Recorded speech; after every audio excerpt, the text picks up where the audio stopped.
What is up, everybody? Welcome back to another episode of the CuzNCiseal Show. I'm your host, CuzNCiseal, aka Mike Fowler. How are you doing this day recording of Easter Sunday? Did you guys get enough candy? Did you guys spot the Easter Bunny? Well, just more happy. Hopefully you had a good weekend. Hope you had a good week. Like I've always been trying to say. Hope everything's all good in your life and all that fun jazz. But yeah, this week we'll see how it goes. Obviously, it might be short and sweet. Who knows? I'm trying to get some stuff set up down the pipe, and I didn't think about it when I sent emails out. I'm like, oh, it's a holiday weekend. I don't think I'm going to hear no replies on these emails till next week. But that's for another moment because, again, not a fan of speaking on things that might not happen at all. So I don't want to put my hopes up. Don't want to get your hopes up. But I'm out here. I'm trying. And we'll see how it goes. But like every week, we'll see how we're going to talk about what I've been playing. And what I've been playing is a little bit of Fortnite. It's been once that first initial shock of a new season, especially with this season being probably the most different compared to other ones to my knowledge because of the crafting and the primal weapons and all that stuff. Fucking, they even have animals even now because there were dinosaur eggs in the first week. Now they're hatched. They're raptors actually walking through the game, and they're molting around with the how many bones it needs to upgrade. And I ain't gonna lie, I was kind of happy when it was like, oh, just four for each upgrade. But now I see what they're trying to do, but hey, it's their game, they're trying to figure it out. But one game I want to say has been kicking me in the nuts every time I play it is Crash Bandicoot 4, It's About Time. And I say it with a kindness in my heart that it's a very fun game. It's a very enjoyable platform. It's one of the, actually, you know what? It's one of the better platforms I've played in almost a couple years. And it's probably the hardest one I've played ever for a platformer. It's definitely very different, and I'm more happy they know how hard it is. Because like back in the day with the original Crash trilogy, like it was like you have X amount of lives, and if you run out, kind of like Mario, game over, quote unquote. This one has normalized, so you get rewards if you obviously go through the level with less than 3 deaths. But just seeing that, I had a fight. I think I'm midway through because I just learned a slight spoiler, like which they advertised it like that. I fought Cortex, and I had racked up about 18 deaths in that boss fight, and the boss fight part that racked it all up was at the halfway mark. It was rough and challenging, but I am enjoying it. So I'm saying it's difficult in a good way. I'm just very shocked how difficult it was. But yeah. Also, nor for Behind the Veil, we'll see how it goes. I was able to also pick up, today in particular, on Easter, I picked up Disco Elysium, the final cut. So I'll be jumping into that, seeing how that goes. Of course, it's an award-winning game. Hearing some things in it, there's some kind of more surprised they use some different words. I know they're European, but they've been using some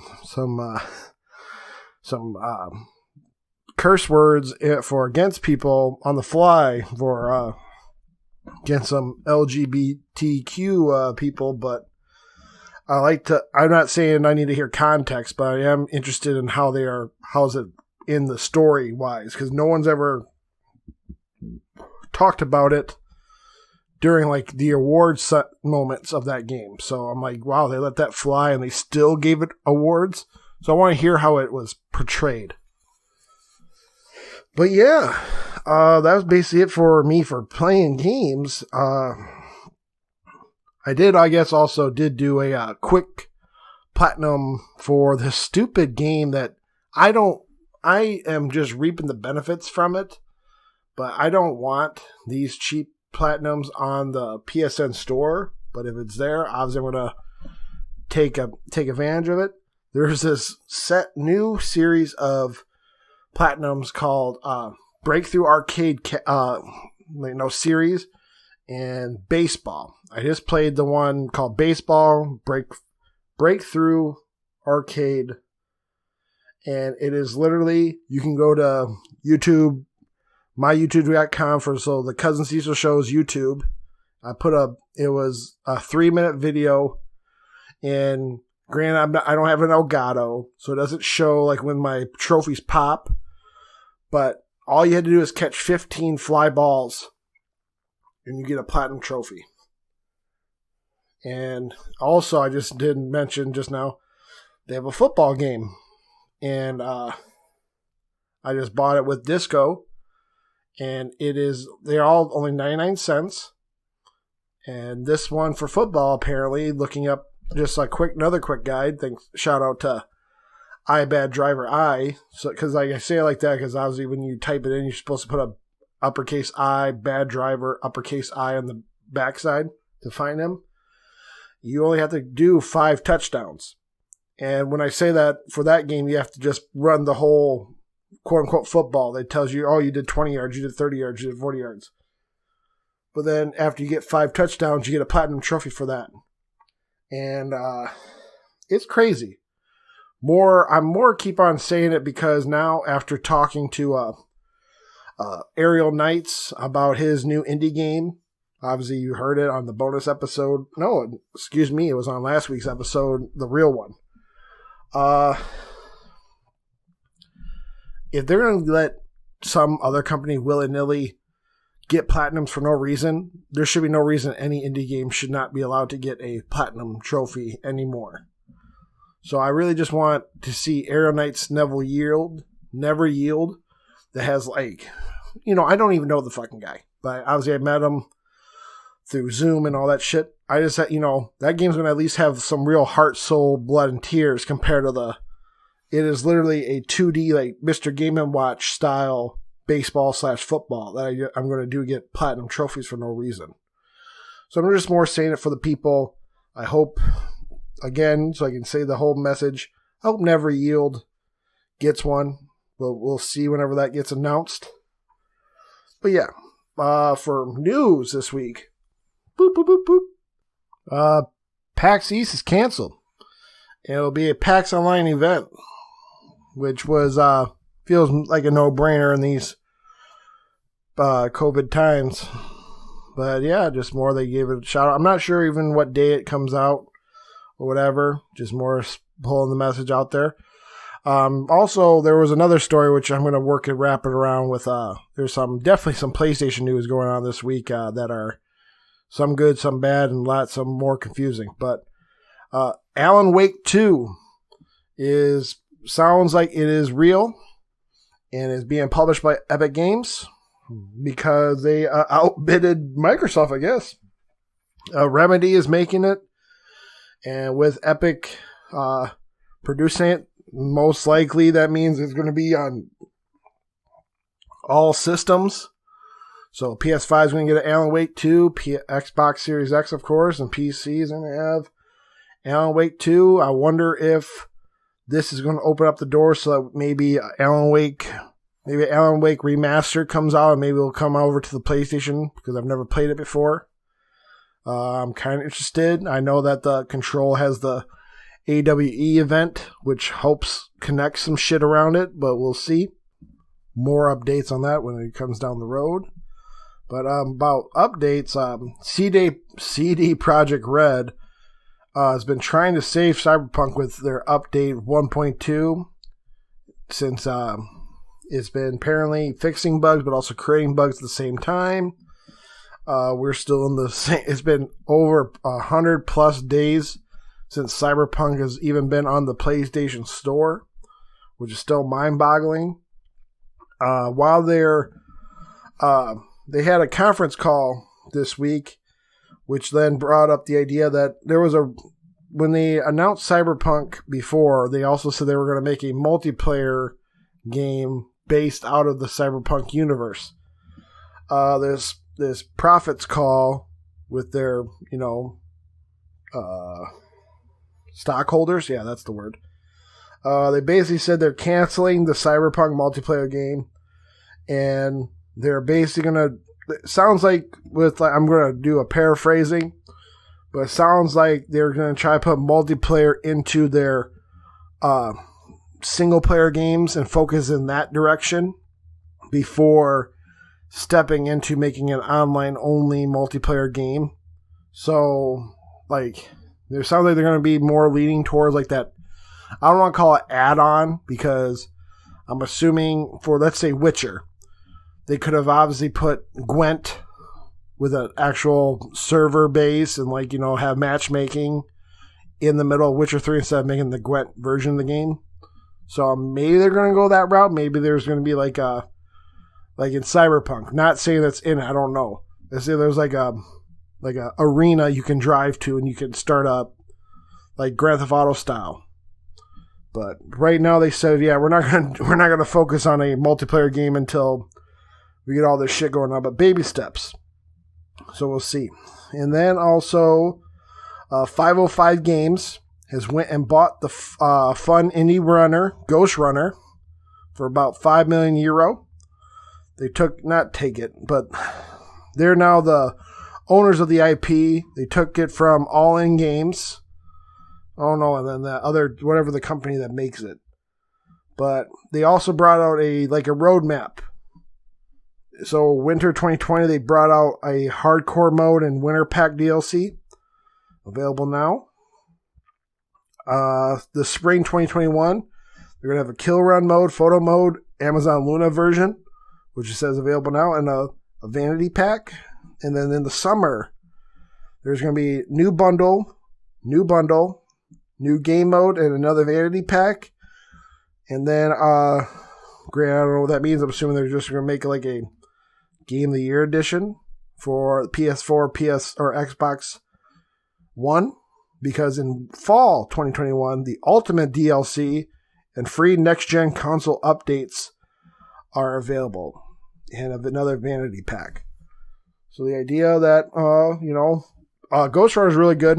Again, I need to finish it, but what I was playing, it's a very fun time. That's definitely probably, out of the two in particular we just talked about, Ghost Runner is probably the best Cyberpunk game compared to that, for that genre of assets and style. But yeah, that's really cool that they're obviously going to push through with it, extend its lifespan. And I mean, I think it's a little too late for next gen to have it all the way out to fall. They should have pushed it out till summer, but that's just me. But yeah, and then also, where is it? This is going to mix into it all. Xbox has started to put some backwards compatible titles on their mobile versions of Game Pass Ultimate. There's about 16 out now, and more to come, but at the moment, all first-party games, including the newer accusations like Obsidian/Bethesda's Fallout New Vegas. And they also added some touch controls to certain ones, like Viva Pinata is on the mobile thing right now, and they have actual touchscreen controls for that game, which is more, probably definitely called for that game. I love Viva Pinata. But let's open up the can of worms. We'll go with the good, then we'll go with the more discussion stuff. Sony patents a way to earn trophies on emulated games.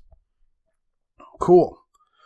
Especially during this time with, they just confirmed what we talked about last week, that they are closing the PS3, PSP, and PS Vita stores in the summer. And the same idea that Vita is going to be in the August part of the summer instead of July like the other ones. They also said, they confirmed that if you bought something on the store, you'll still be able to access it and download it. Just won't be able to buy new games off the digital stores. Granted, that sucks. But I have no idea what this emulated stuff is because, of course, they patent everything. So maybe they'll use it down the road, maybe they not. But it'll be cool if they do. But so the bigger discussion is, so MLB The Show 21 is going to come out April 20th. And it turns out that it is coming to Xbox Game Pass day one, day and date, because this is the first time that this Sony San Diego Studios game is being multi-platform. Because the discussion before, basically, long story short, MLB says, we're going to give your, your rights, we're going to give our IP to other people if you don't make this multi-platform. So Sony says, all right, because obviously it's been really good revenue for them, blah, blah, blah. This can't go wrong, can't go more. But the idea of that, what's making sour taste in PlayStation fans' mouth is because it's a $70 game that's been always on Sony, always on PlayStation, and to hear that the Xbox version is free on Game Pass on day one. Well, there's two things to say about that. One, yes, it sucks. But two, Sony did not publish the Xbox version, or don't quote me, if there's another version, let's say it's on Switch, but I don't think it is. But if there's Sony didn't publish the Xbox and PC version, we'll say. MLB published the Xbox version and the other platforms. So the idea of Microsoft just throwing money at MLB, which said, yeah, sure, you can spend the money. But of course, San Diego developed it. And the part that makes it worse is Sony's way of just keeping quiet. They are terrible, and it's not good in these times that how news can move so fast to have your company be so silent and wait for these, like with the PlayStation Store news. We heard about that last week. They had to wait till, they didn't say anything till like Wednesday this week to rebuttal. But they do have people out there, like how I just said it. You know, it technically is MLB publishing it. But I do wish there's just some news that Sony San Diego goes, you know what? It's even discounted. Say, hey, we're not going to have the MLB, the PS5 version, $70, which is not going to happen. I just think it's crazy. I think it's just more asinine to have it silenced.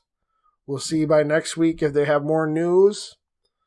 But yeah, right now, Xbox is not even running the story of MLB, but the idea of it's in their favor. It's not like, I mean, they do rub it in their faces.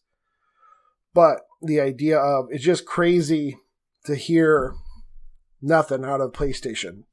It is cool for Xbox fans to get the MLB, the game, the show, free, quote unquote.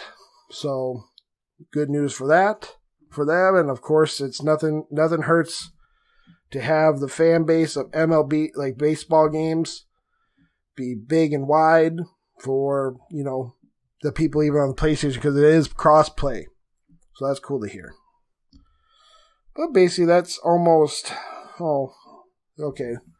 And then Lego Star Wars, the Skywalker Saga, has been delayed. There wasn't even a real date. They just kept on hinting that it was coming out this spring. But they definitely have said they are they're going to be missing that spring release. So we'll see about summer, maybe fall. Who knows? They obviously want to bring out the best stuff. We'll see how it goes. But basically, that's it for gaming-wise. But for movies and stuff, we'll see what we're going to bring up. Like Netflix is either is looking or they just paid $400 million to get the next 2 Knives Out sequels, and with Rian Johnson will direct both of them, and Daniel Craig will reprise his role as Benoit Blanc. That's cool. I mean, of course, I don't know it's one of those whodunit movies. So obviously they answered the answer in the first movie. So it's going to be brand new brand new story. Knives Out was really good. We'll see when it comes out, but just more so it's coming to Netflix. That's kind of neat. My favorite DC news. We just got recent news this week that Warner Brothers has canceled Ava DuVernay, New Gods, like the movie she was writing about Darkseid and the Jack Kirby story characters that live on the fourth world. Fourth world? I think that's what they live on. Besides Apocalypse, I mean the fourth world universe. But and they also canceled James Wan's The Trench, which was supposed to be kind of like a darker story about like the Aquaman universe. It was about those monster-esque fish that are in the Aquaman movie, but just talk about the actual trench itself. They've been canceled, and more listening and also reading into the idea of Warner Brothers basically is just they have nobody at the helm. They need somebody. It always sucks to always compare it to other people, but they need like a Kevin Feige for DC. Having Warner Brothers speak for DC instead of having a captain to say, yeah, we're going to be working with Warner Brothers and we're going to make studios and blah, blah, blah. Because there's so many people listening into those calls or something that they just must have people listening, and then they're like, yeah, we approve it. And then we, of course, let people speak for themselves or say, I'm working with DC to do this, which is how we got in the idea that people knew that the New Gods was being made. And we are definitely in that weird spot where, like, they had a different, studio, but they had different presidents until AT&T bought them, which is definitely switching it up because, okay, with the New Gods, supposed to have Darkseid in it. WB's excuse was, we just didn't want to bring out a movie that just had Darkseid, like we had Snyder Cut just happen. We don't want to go into Darkseid just yet because of our plans. Like during the fandom, they said they just want to make good stories and have a multiverse of different worlds. But now we're a year later from the fandom, and they're like saying, nope, we're going to have a shared universe. The Batman with Robert Pattinson is on Earth 2.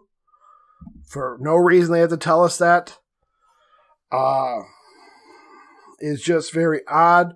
Of course, now look at us. We already know down the pipe, we know we get a Zatanna story. We have a fucking Blue Beetle movie coming out. All these weird things. They just have nobody at the helm to help guide.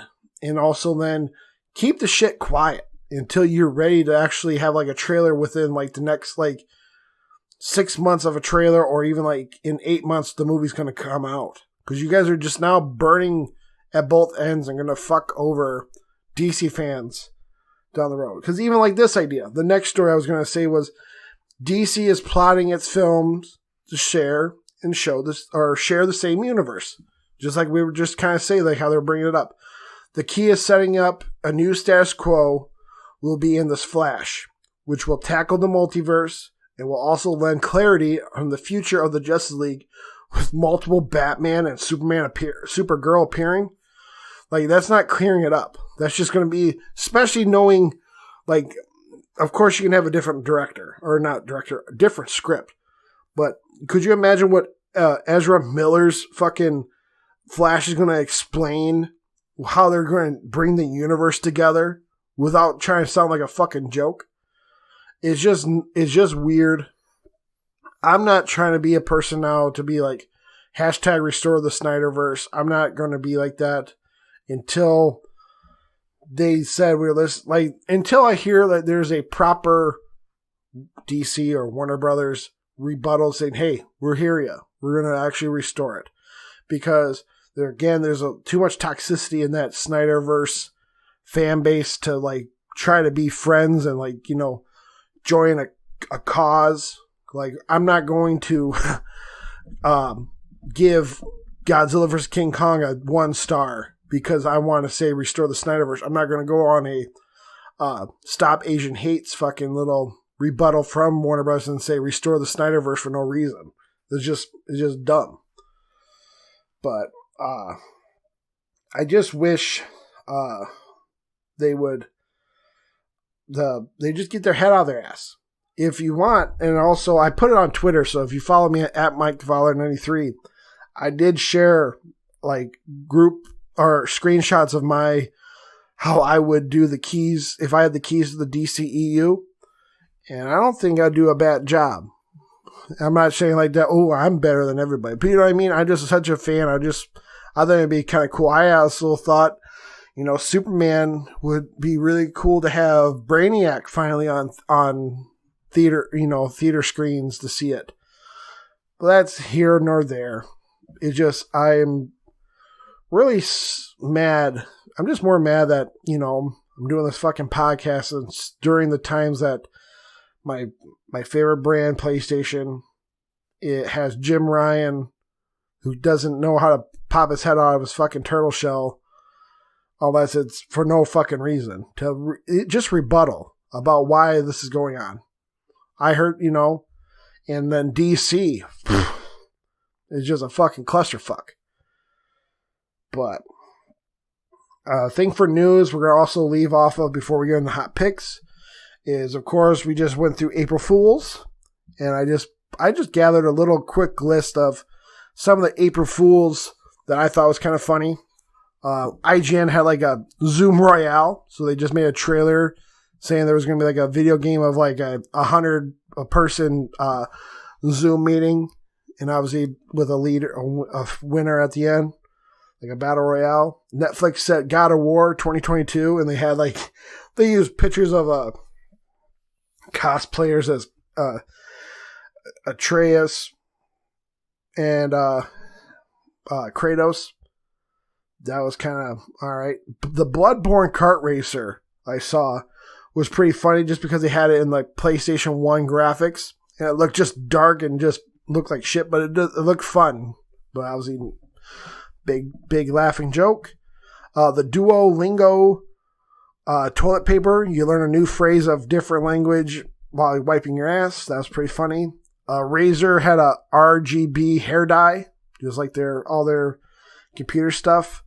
The game that's coming out soon, Near Replicant, they made a trailer to make it look like it was a life sim, like you were going to be a gardener, farmer, like Harvest Moon and Stardew Valley. It was kind of funny.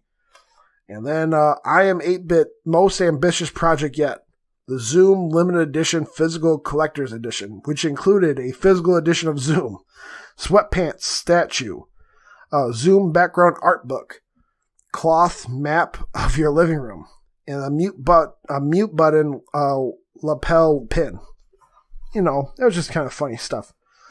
But yeah, that was basically it for news for that I cared about to say. This week's hot picks. I actually wrote it down so we don't have to pause it for a quick second.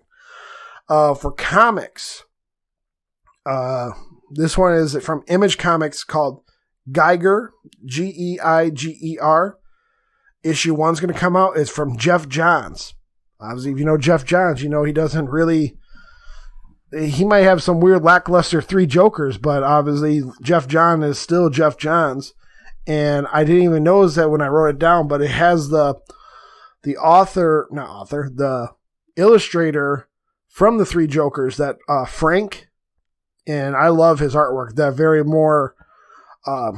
just like rich, like it just very humanoid good art. But that's coming out. And then also I just threw it out there because it could be good, could be not. Magic the Gathering, the card game, has a comic book coming out. Issue 1's coming out this week. And obviously they have such good lore. It'd be really cool to hear some of the lore and like more stories in comic book form. So yeah, just so people know, Magic the Gathering issue 1's coming out. For music, I am going to pick Big Boss Rabbit from Freddie Gibbs. And then for movies, I'm just gonna say, yeah, I'm gonna pick King Kong versus Godzilla. I know it's past it, but I was between here and last episode of fucking Christ, the CuzNCiseal show. I liked it. There are some things that I like to ask. I try to ask it on Twitter, but no one fucking answered. What would be your ratio of a Godzilla movie? Like, how much human story do you want? Do you want all monsters? Like the director of Godzilla vs. King Kong said that the people are ready for a all monster movie, no humans. Which, there are debates to that in my head, but I'm an OG Godzilla fan. Like, in my head, I'm thinking, what made those so good? And you think about it, and like, it's all human, and unless you're talking about maybe 20 minutes. But some of the good ones in my head are like, I think we need a human plot.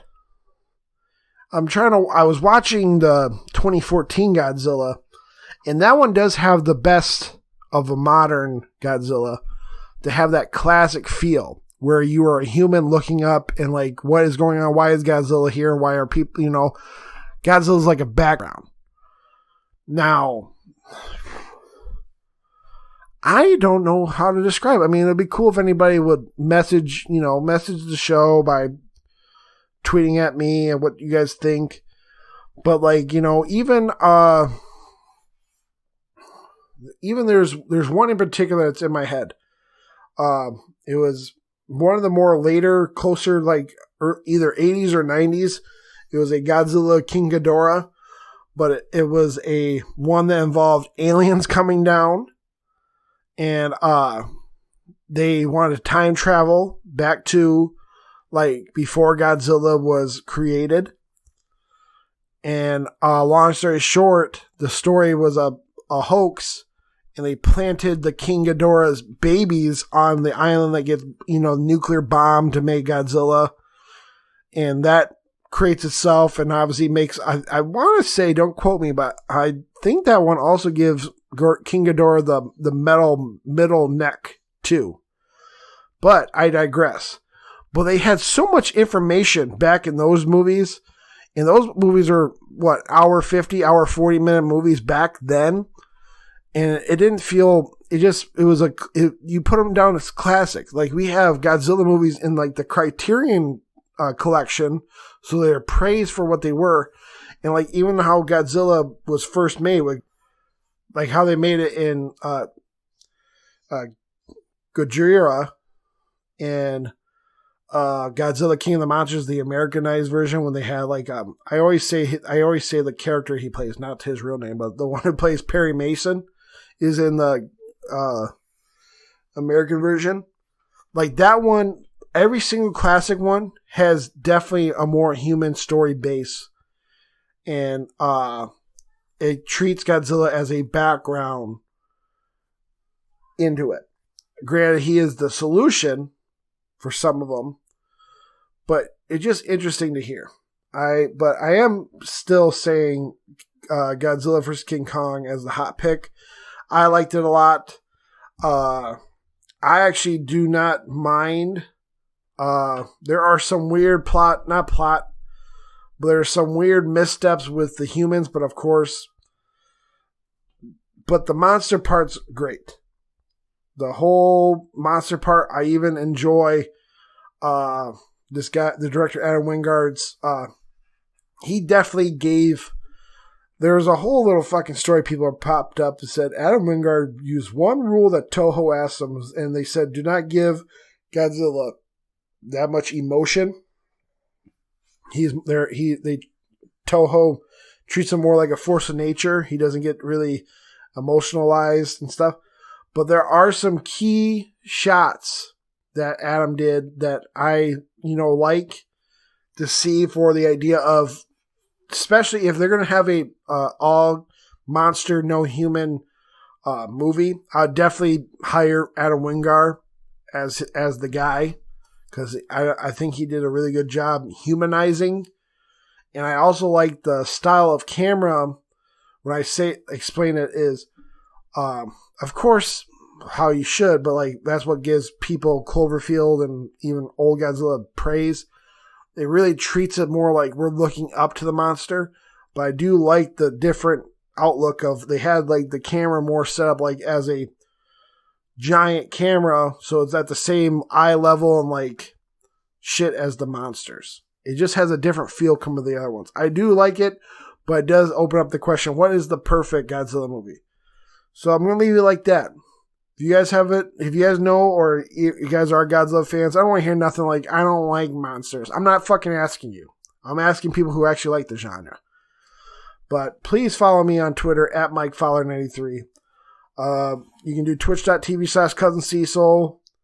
I know it's been pretty dry right now, but I apologize about that.